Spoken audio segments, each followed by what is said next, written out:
afternoon from a very, very wet Adlington Hall. A bit unexpected weather forecast. I know. I mean, we've been looking forward to the rain, but like today, really, weather? Come on. I mean, literally, it wouldn't be a Hen Harrier event, though, would it, without a bit of rain? Well, true. This is how it started, and hopefully it won't end this way. So yes, this is Hen Harrier Fest, and we're coming to you live from Adlington Hall. My name is McCubbin. And I'm Indy Greene. Nice to see you all. Needs no introduction whatsoever. This amazing young man. But yeah, we've had a fantastic day. So much talking about conservation, talking about Hen Harriers, talking about, of course, persecution. They are the most persecuted bird of prey that we have in the UK, but also celebrating wildlife, which is really important. Totally, yeah. I've really, I mean, despite the weather, today's had such a good vibe to it. Like, there's so many people, the event's still going on, but there's so many people that have stuck out in the rain, and are just like, I've met so many great people chatting about what they do, which we're all definitely going to do now. Yeah. And I enjoyed talking about goshawks for a bit on stage, which is good fun, which I always love doing, chatting about goshawks any day of the week. I knew the moment you were going to come up on stage, I knew you were going to be talking about goshawks for us. So I stayed clear of goshawks for you. Thank you. Which is fantastic as well. Now, it is very wet, but it really hasn't deterred the mood here. Everyone is so, I don't know, excited to see one another. We haven't met up as a group and communicated and been inspired and empowered to find ideas, have we, for a really long time. So it's been a really great event. Yeah, totally. It's just like there's so many great stalls here to chat to. It's just really happy. I'm just so happy to be here again. It's just really fun. And there's been some amazing news, hasn't there, this week? But we don't want to talk about that news because really it goes down to the hard work of Birds of Poole Harbour. So to talk a little bit about a very exciting conservation story is Liv Cooper. Come over, Liv. Hello, come under the umbrella, squeeze under, because this is it's very wet. It's a little bit wet, isn't it? Yeah. So Liv, tell me a little bit about Birds of Poole Harbour. So we're a really small charity based on the South Coast, and we're basically a really small team that try and get as much done as we can by giving money to local landowners, but also by getting out and understanding our local environment and trying to make things happen. So we really love it, and our primary project that we're working on is the Osprey Reintroduction Project, which needs no reintroduction really. It's fantastic. Yeah. Yeah, I mean, that's when I first got, I don't know when you first heard about Birds of Poole Harbour, but I remember I went on the boat in, I think it was 2018, when Chris and I did a BioBlitz tour, and went out and saw the local, biodiversity that is around Poole Harbour, which is amazing. But it wasn't until lockdown where I became incredibly invested in one particular bird in particular. CJ7, I think that might be. We've been reintroducing the ospreys, and since we started the project, we've had a female waiting for a male to return from the project, and finally we've got breeding for the first time this year, and perfect timing for Hen Harrier Fest. We've had the first chick in nearly 200 years fledge on the south coast for the first time, and it's just fantastic. We're waiting on the second, but yeah, very exciting news. That just makes me so happy, because today is all about obviously talking about raptor persecution and talking about what we can do to combat it, but equally about the success stories and what's going on, which is that's the perfect example. That's so good to hear. Nice one. That's really good. Stunning, isn't it? And everyone can watch as well. You can watch on the live cam, which you've seen on South Isolating Bird Club and so many other platforms as well. And we're just waiting for that second female to fledge, which might happen in the next couple of days. So yeah, everyone keep watching. Really exciting. It was a bit of a roller coaster to watch, wasn't it? Because it was 2020 where I first got to know CJ7 through South Isolating Bird Club, and she was a female looking for a mate, and she was displaying breeding behaviour, which we all got excited about because that hasn't been seen on the south coast of the UK for 200 years. Yeah. And then the next year, a male returned. Yeah. But it was too late. It was too late in the breeding season, and this year has been. I mean, what's that been like? As someone who has been instrumental in that reintroduction project, but knowing the birds as you do, how did that make you feel? It's been really emotional, actually. So the male that came back last year, a little bit late to breed, 022, we released him back in 2019 and we raised him. And to know he's such a good bird, he's so good at fishing, providing for the family. He's managed to get the chicks up to really good weight. We're so proud of him. It sounds like we're his parents. We're really rooting for him. So yeah, we're really happy. They're doing a great job. We're just hoping we'll see them back next year, and hopefully maybe be able to get public access on the site where they're nesting. So that'd be fantastic. It'd be amazing, wouldn't it, to have so cool. more nests? I've never been actually. I really want to go, because I've seen a couple of ospreys, but really not that many, and not like. Yeah, Yeah. definitely. I definitely will. Definitely. It would be fantastic. It would be a good group trip to Definitely. come and take a look and see how CJ7 is doing. Obviously, those birds are about to fledge, those two young chicks, which have grown so quickly. I remember the first day that they hatched. Actually, I think I spoke to you on the phone briefly. Yeah, they grow from the size of a hen's egg to a 1.4 metre wingspan within 8 weeks. It's just immense. So that's how much fish he has to be providing. It's just incredible. Yeah. Absolutely nuts. And it's crazy to think that they'll be making their migration to, parts of Africa and around the south. So at 12 weeks old, those chicks will fly 3,000, 4,000 mile migration to West Africa in a few weeks' time. So, yeah. Well, thank you so much, Liv. Thank you for having us. Congratulations. Thank you. It's an amazing achievement, and you're absolutely fantastic. Thank you for hosting us today. No, It's not been at so all. good. And we'll see you later. Thanks very much. Right, we'll let you See you go back later. to your stand and your stall. That was an amazing moment, wasn't it? I can't believe that. That's such good news. It's great when you hear about stories like that. Just proper, really positive. Yeah, really nice. exactly. It's something that's really kind of heartwarming, isn't it? Because Yeah. there's a lot of bad news stories, and Yes. it's something that you and I deal with a fair amount. Yeah. Because we kind of talk about climate change and biodiversity crisis and things. But to actually have a good news story of an osprey I know. back breeding in the south of England for 20 years, I got a bit emotional. I'm not gonna lie. When it first happened, I got a little bit emotional. And it's so great because it's like obviously that project's been going for a while now, and that was going to happen at some point. So I think so many of us were just like, when's it going to happen? When's it going to happen? When's it going to happen? And then finally this year. So really good. Exactly. And I was, Really happy. until they fledged, I was like, you don't know what's going to happen.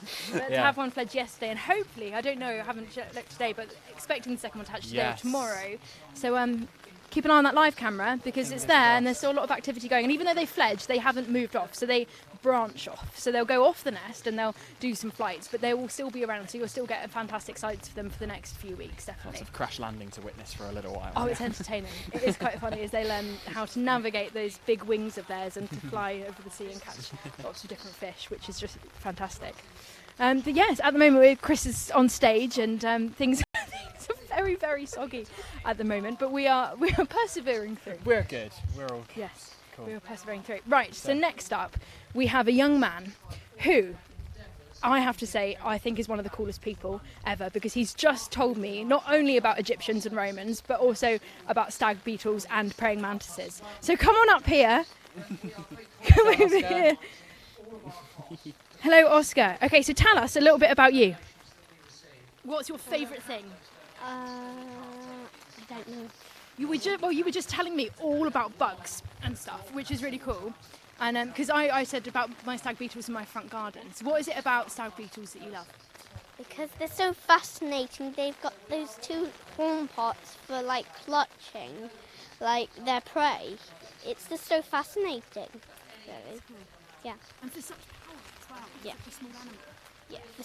Like they're just an insect, but they've got really, really strong power, don't they? Yeah. They've got really strong power, and some even have the power of bullets.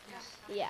Which is nuts. I didn't know that. That's really cool. That's really cool. It's brilliant, isn't it? Especially when you think about a bullet and a stag beetle, both small. The bullet's got that momentum. The stag beetle, I mean, it's just using that pure muscle, isn't it? Yeah.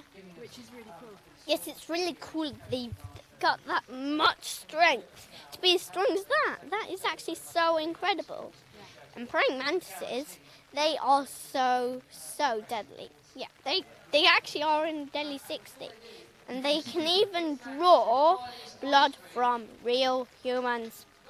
Is that some praying mantis species though? Yes, some. Yeah. Not all of them. But some of them are tiny, aren't they? And then you can get really big ones. Have you got any at home? I do. A baby girl orchid flower praying mantis, yep. They're beautiful, aren't they? They're quite like pinky. Yeah, pinky whitey. Yeah. And what have you watched it do so far? It's just been poised, ready to catch any prey. Which is quite a cool process. And my mummy got it from the Bugs UK. They've got quite a lot of bugs. Yeah. They've got even scorpions. Scorpions. Even the biggest spider of all Yeah. that eats bugs, lizards, and big insects. Yeah. Amazing. Golfer bird-eating spider. I don't think that's the right name, but that's just how I call it. Yeah. Bird eating spiders. That's Yeah. I mean, this might be a silly question because I think I might already know the answer, but do you know what you want to do when you grow up? Do you want to work with bugs by any chance? No. No. It's to have transformers that help the whole wide world because of pollution and other things happening to animals. Oh. That's really Yeah, good. because I don't really want nature to really die. Yeah, because nature is actually important. They make sure birds make sure there's not too many rats and like other things, or like that could actually be covered of them.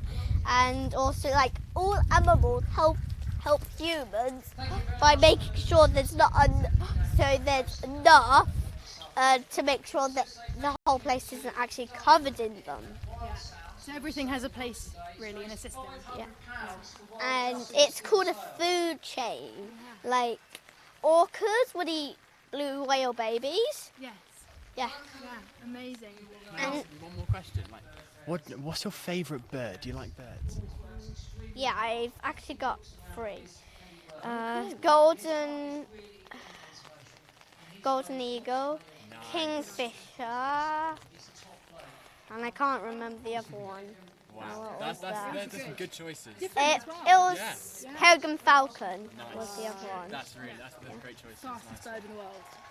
Yeah. Very good. And I've got a game called Top Trumps that has it, and it tells you speed 200. That's Wow. amazing. Yeah, it's really, really like fast. It's even the top trump card of all of them. Yeah. Really? I used to love Top Trumps myself.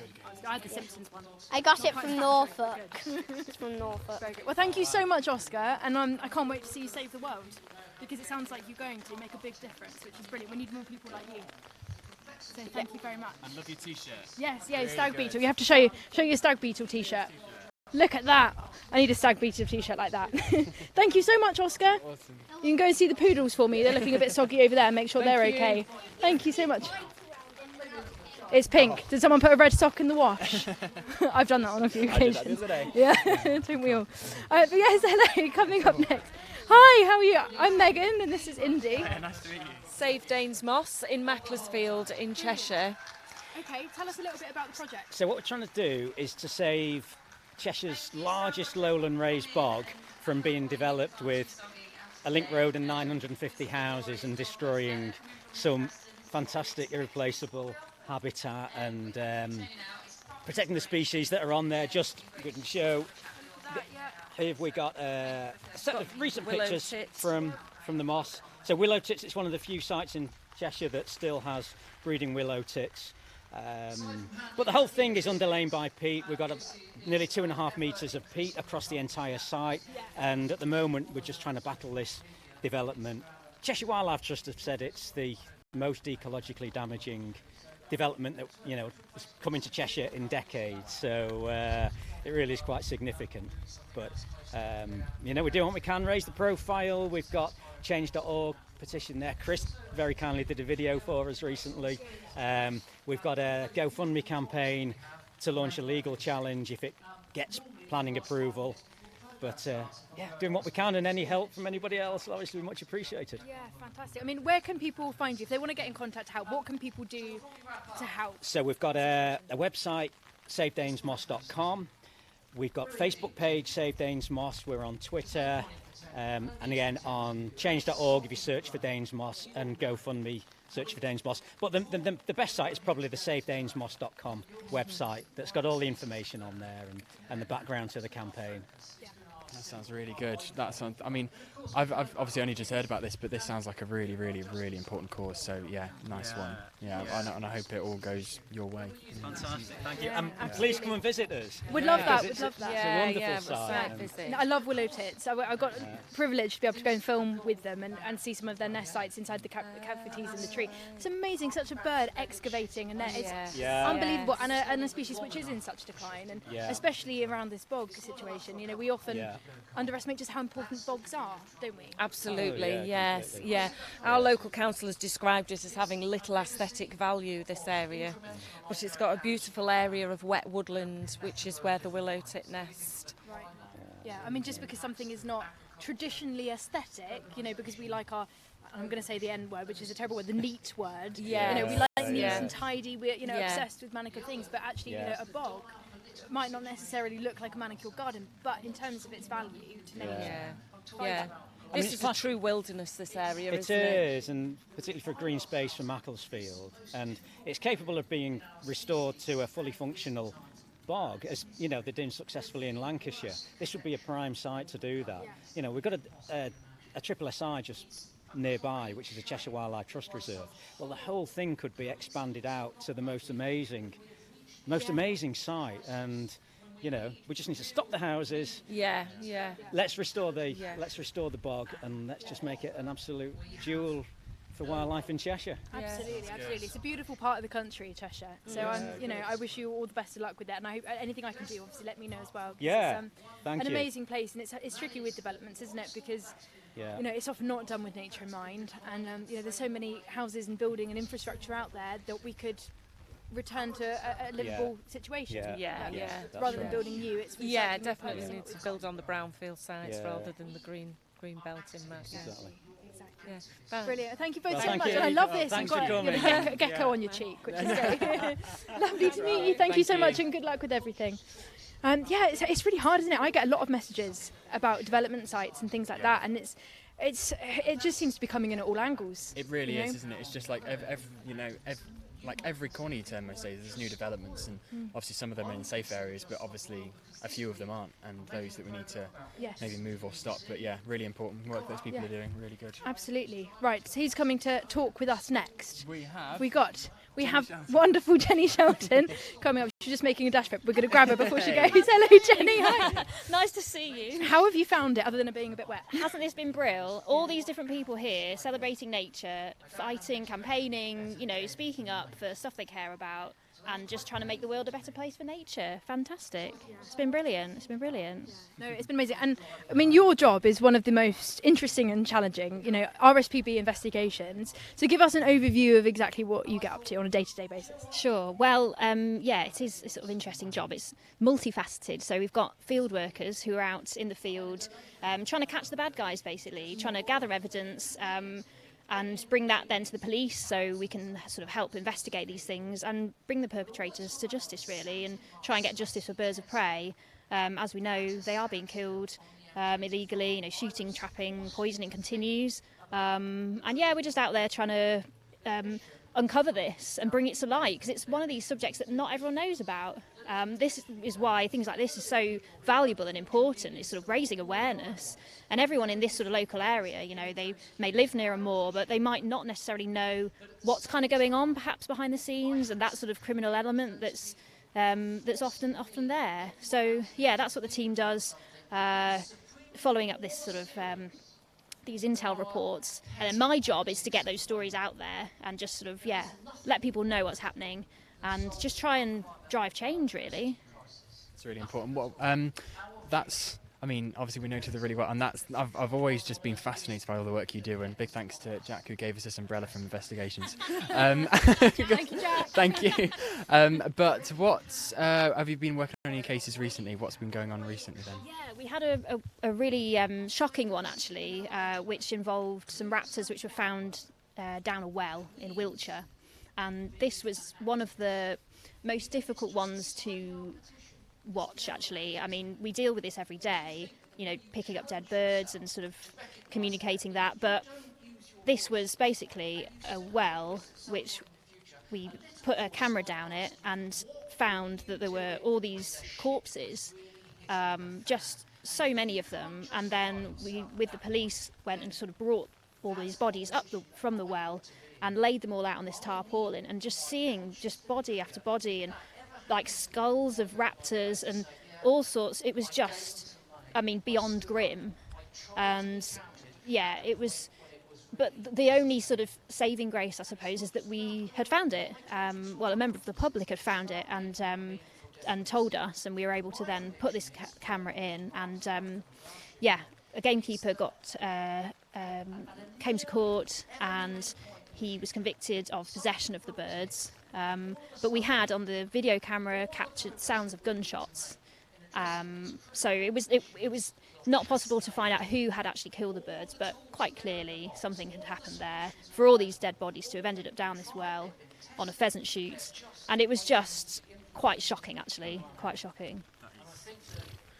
That's really, I mean, like, we didn't prepare this question, but I'm just genuinely interested, like, is doing your job, how does it actually, like, is it quite draining? Because obviously you're seeing these kind of things very regularly, and, like, do you ever just feel like really demoralised doing this job? I mean, I know that's a very depressing question, but, like, you've got to do it, though. It's an important job, and what's it actually like? Yeah, it's a really good question, actually, and working with it day in, day out is really difficult, actually, and certainly for the guys who are out on the field on that front line, I don't know how they do it and keep their sort of morale up, but I know they're just so driven. And you know, I was speaking to Jack, whose umbrella this is, and he said he has in his mind sort of the image of a juvenile peregrine landing on a spring trap, and he just thinks, if I can in any way prevent that, I will work and do whatever it takes to try and stop that happening and try and protect these birds. So that sort of knowing that you're making a difference, I think, helps motivate you in this sort of job. Because otherwise you can just feel like you're kind of hitting a brick wall and not getting anywhere. But you know, like today, we're seeing all these people, all this support. You know, change is happening. It is coming. It's just slow. It takes a while, but it's getting there. We are getting there. We're making progress, and I think, yeah, if we keep doing this, it's going to be a better future for birds of prey eventually. Thank you, Jenny. I mean, I think I speak for myself, certainly everybody here, and I'm sure many people watching at home or at work or wherever they happen to be. You know, we absolutely applaud the work that you do, and are so grateful because you know, you're the eyes and the ears that are out there and working at the kind of the coal face of this devastating, I don't even know what to call it, this devastating practice. So, you know, thank you so much for everything you do. And, you know, you have all of our support. So, as ever. That's really kind. So, yeah. And also the public have such a brilliant role to play in this. And they're so valuable, you know, reporting these things to us and letting us know, because we can't be everywhere at once. We do have a really strong fieldwork team, but you know, we are quite a small team really in the grand scheme of things. So people keeping their eyes out, knowing the signs, if they see anything looks untoward, just, you know, report it, call the police on 101 or get in touch with our team and we can follow it up and hopefully, make a difference. Thank you so much, Jenny. Really appreciate your time. Thank you. We'll see you later. Thanks, Jenny. Yeah, it's important, isn't it? You know, to save that number on your phone if you're out and about and you happen to be in the countryside and you come across something. It doesn't necessarily matter, you know, what you think might happen, but it's just you have to do it. Keep reporting it. We have to keep putting that pressure on. Yeah, absolutely. Like Jenny said, the public. Like whenever I read about some of these cases and some of the press releases, 9 times out of 10, or at least a lot of the time, it is actually the public who are coming across these things. So yeah, so important. So please, if you obviously do see anything, report it immediately. Absolutely. Right. Well, coming up next, we have a very lovely man who is absolutely obsessed with hedgehogs. He's known as Hedgehog Hugh, but he's also Hugh Warwick. Hello, Hugh. You're having to compete against all this noise in the background. No, it's Chris making a lot of noise back there on the stage. I thought any minute now he's about to break out the songs, shout above the noise. Let's hope not. Because then we're going to have that's not good for anyone. I'm singing that. How are you? Oh, having fun. I came here as a punter. I came here just to be here, just to relax, just to have some fun. And then I saw Lucy when she was there. She's looking a little bit stressed. And I said, I looked at the list of all the people speaking. Amazing people. I'm going, no hedgehogs. I said, okay, go on. If somebody drops out, okay, I'll have that spot, okay. And she said, but we've lost somebody. Could you do it? Would you do it? Would you really? Would you do it? Okay, yeah, of course. And then I go, what the hell have I just agreed to? Anyway, so I then ended up having to go and hide behind the building and just try and think about what I was going to say for 10 minutes. And I got up on stage and started my little thing and then got distracted by some absurd thing about fleas on the hedgehogs and how it was a rumour spread by ornithologists because ornithologists are so aware that people prefer hedgehogs to birds. And my entire train of thought had just disappeared off into a completely different place. Anyway, I had fun. That's amazing. I'm glad. But it's always good. I always love it when you go off piece because you never know where you're going to go. And it's brilliant. Especially I don't know where I'm going to go either. You always come out with the most amazing thing. But let's talk about hedgehogs then, because obviously they are in massive decline. They're one of the nation's favourite mammals, and yet... No, one. They are the nation's. Sorry, I correct myself. They are the nation's favourite mammal. But they 2020 relisted as vulnerable to extinction. Yep. Yes. Massive concern. So, what can people do to help hedgehogs? Well, I should say the only reason they've been listed now is because previously there wasn't the data. It wasn't that they weren't in a parlous state. It was just down to absence of data. So, main thing is the biggest threat they face, apart from industrialised agriculture and the capitalist model of life, is habitat fragmentation. Is the fact that we've got our landscape chopped into smaller and smaller boxes. And for a lot of species like birds, it's easy. They can just fly over a lot of the boundaries of borders that we create. For the hedgehogs, we actually need to find ways for them to be able to get through, to actually be able to navigate through our busy environment. And so we have a campaign called Hedgehog Street, the Hedgehog Street campaign, the British Hedgehog Preservation Society and the People's Trust for Endangered Species working together. And it's as simple as that. Just let's have make a hole the size of a CD case, 13 centimetres squared, in your fence. Talk to your neighbour first, and get them to talk to their neighbour, and spread hedgehog love down the street. And then you end up having this amazing street party themed around hedgehogs with lots of cake. And really, I'm happy on all levels. I mean, you had me at hedgehogs, but then you had me even more at cake. So, yeah. That's great. I mean, like I've only seen about 3 hedgehogs in my life, but hopefully this kind of thing will actually increase that, and for everybody else, because they're such a rare species now. But yeah. They're amazing. Yeah. So, I mean, numbers down in urban areas by 25% since the turn of the century. In rural areas, down up to 75% in places. But the population decline in urban areas has levelled off. And so, and mainly all of our work has been focused on urban areas for now. We're now working with the farming community as well, so we will eventually, hopefully, see a dramatic change there too. But right now, yes, I haven't seen a hedgehog for the last 10 years in my garden. I used to see them every summer evening. Every summer I would have at least one sighting of a hedgehog, not for the last 10 years. And I make quite a lot of effort looking for them. So, no, what your experience is very, very real, unfortunately. And it's one that I'm sure everyone is familiar with. I don't remember the last time I saw a hedgehog that wasn't sadly on the side of the road. But it's great news that in urban environments they are stabilising, and more work to do. Hedgehog holes, everyone. Hedgehog holes and essentially a revolution. That's all. Absolutely. That's all we need. Simple as that. Absolutely simple as that. Thank you very much, Hugh. Pleasure. Have fun. Really appreciate your time. Oh, I love Hugh. I know, he's so fun. It's the first time I met him today, but just got he's brilliant. He's got so much energy, and his talk earlier was so much fun. So he's a remarkable really cool person. Anyway, coming up next. Hi. Hello. How are you? I'm very well. A bit damp, but yes, it is a little bit soggy. Yes. So tell me a little bit about you and what you do. I am here on behalf of Mac Wild Network, and we're a relatively recently formed charity about a year ago. And our sole purpose is to get more wildlife back into the green spaces in Macclesfield. So we've had a tremendous amount of success with the local leisure centre. We got them to stop mowing all the grass down to the roots, and we've now got acres of wildflower meadow growing. We're working with Cheshire Wildlife Trust to develop a wildflower nursery on the site, so that's working well. And we've planted about 500 odd trees and a small orchard.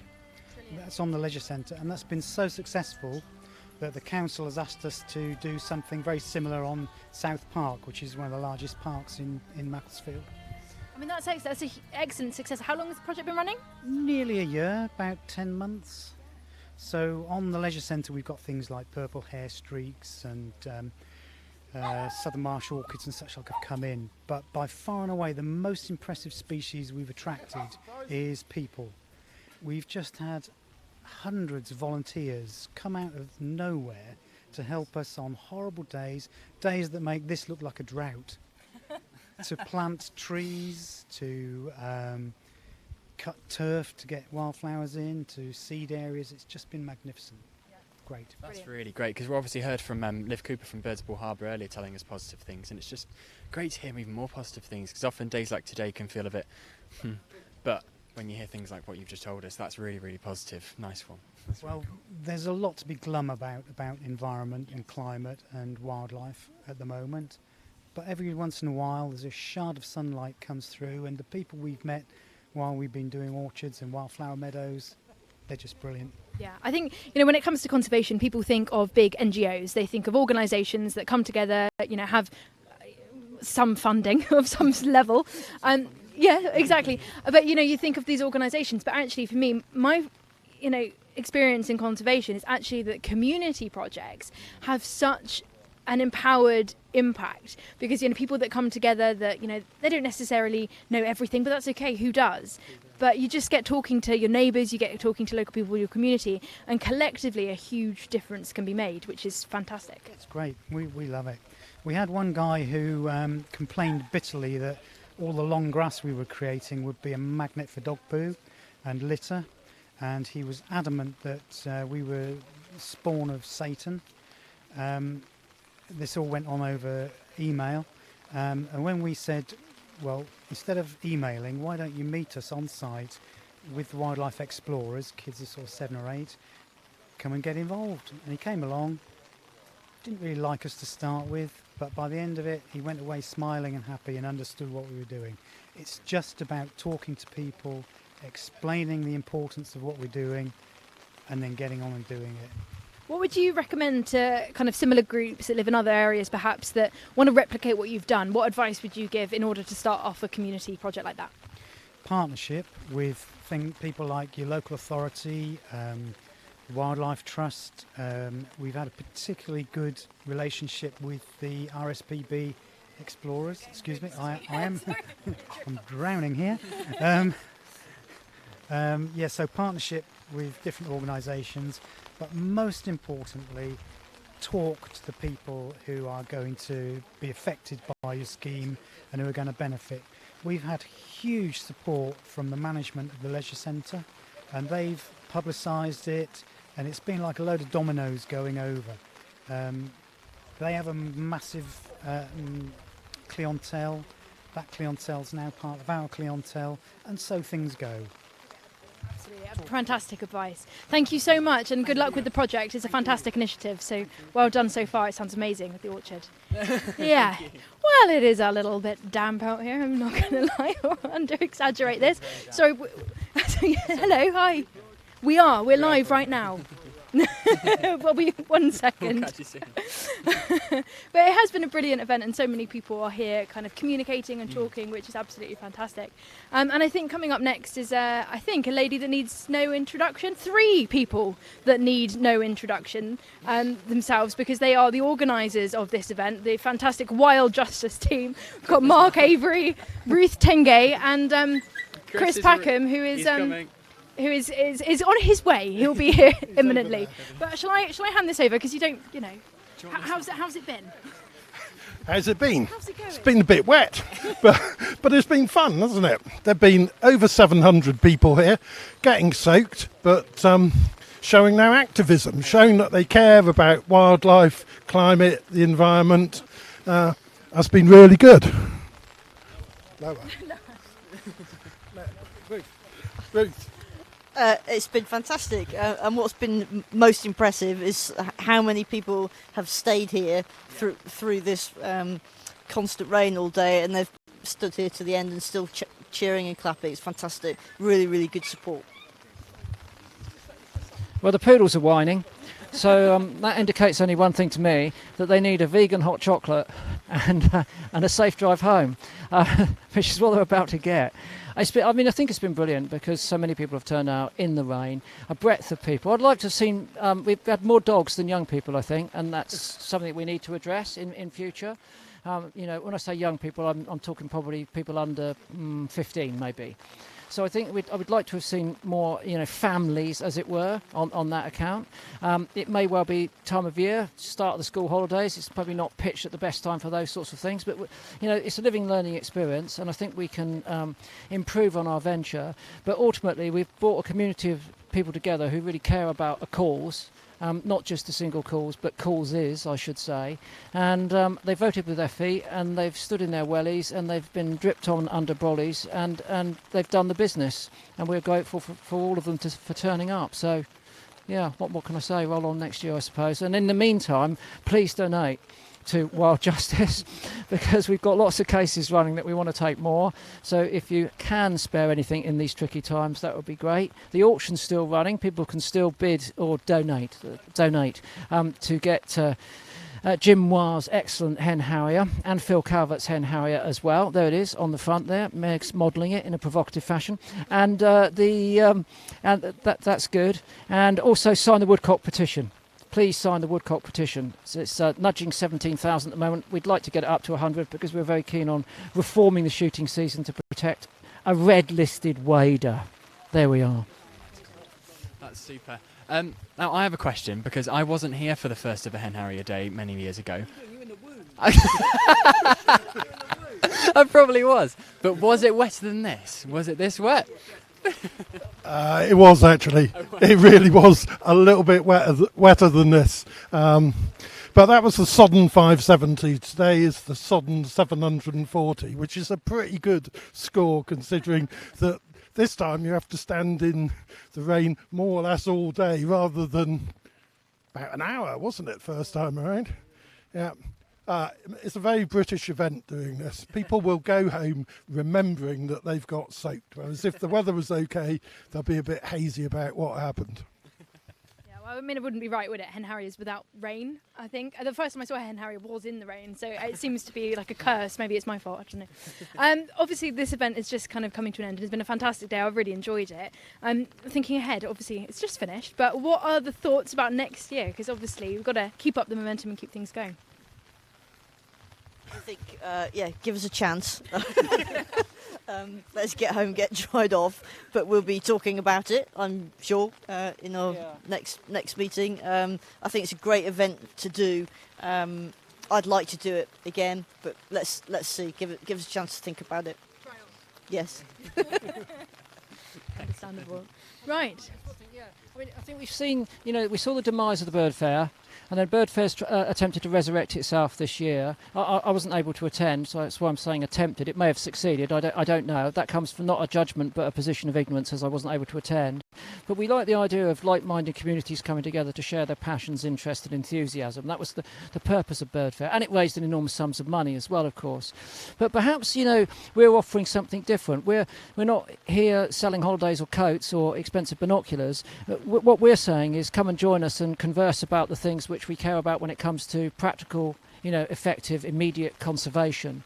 And so if we were to develop a festival, if you like, we could broaden it from, our concerns about raptor persecution to our wider concerns about the environment, and maybe invite other parties to come along if they were sympathetic to the way that we do things and the way that we think about things. And we'd end up having a festival, festival of proactive conservation, which would be a different thing. So lacking that sort of commercial side of it, and necessarily a fundraising side, but more, what we were asking is people to come together and feel good, and so it develops a real synergy. So they leave here even more empowered than they were when they made the decision to come, so that they can just feel that they're not isolated, sat in their homes. They're not, every time something really bad happens and they get down about it, they know that we're all out there at the same time, feeling the same way, trying to do something about it. So if that were, if we were thinking about doing something else and moving along those lines, might work. But someone's got to organise it. And I'm not sure Lucy's up for Hen Harrier Festival too after this one, because she must be a bit burned out. But again, none of this would have happened without Lucy Lapwing. So I think, aside from us mulling it over, we'd have to ask Lucy whether she has any energy left in her life battery to do another one. Well, maybe that's just a thinking process, and we get a few more hands on deck if it continues next year, and hopefully it gets even bigger. Hopefully, yeah, and I think actually maybe more of a festival vibe might encourage those young people to turn up, which would be really great. Let's get some music going. Yeah, that'd be fun. That would be really good. Sure. Okay, Indian just dedicated. We can do that, Harry style. Yeah, no, we'll do that. Yeah. We'll sort out the music. Chris is not in charge of music. Definitely not. No, he's. Actually, I can help. Yeah. What kind of music? What kind of music do you like, Bruce? That's perfect. Okay, we can go with that then. Okay, well, that's a plan for next year. I'm well up for that. That would be great. Okay. I've got to push the poodles all the way back to the New Forest, so I'm going to say thanks and good night. Okay, right. Well, we'll end up there anyway because it is getting very wet. So thank you so much to everyone who could join us today in this wet weather. We appreciate persistence, but also all of you for joining in at home. And hopefully next year you'll be able to join us in person if it goes ahead, which I hope very much that it will. And yes, thank you very much from Hen Harrier.